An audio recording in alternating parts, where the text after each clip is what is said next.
Ang intense ng mga kaganapan ngayon sa abot kamay na pangarap sapagkat sasabog ang galit ni Doc Robert kay Zoe dahil sa malalaman na niya ang totoong nangyari sa kanyang amang si Lolo Pepe.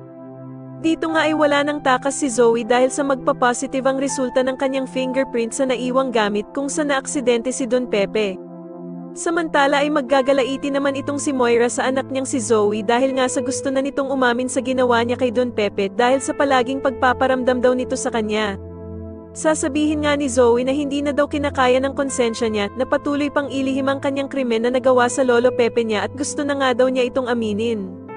Sasabihin naman ng bruhang si Moira na hindi niya pwedeng aminin ang ginawa niya kay Don Pepe at plano niya nga daw na umalis sila ng bansa at magpakalayo-layo kung magpa-positive ang fingerprint nito sa naiwang gamit sa tulay. Samantala ay madadagdagan naman ang ebidensya na nakita ni Police Gonzaga dahil sa makikita nga nito ang kabiyak ng sapatos ni Zoe. Dito nga ay lalabas na ang resulta ng fingerprints at bukod tanging isa lamang daw ang nagmatch dito at eto nga ay si Zoe.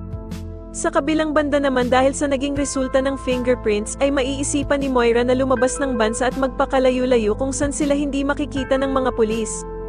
Samantala ay meron namang makakakita ng kabiyak na sapato ni Zoe kaya naman ay mas lalong madidiin na siya ang may kasalanan sa pagka-aksidente ni Din Pepe.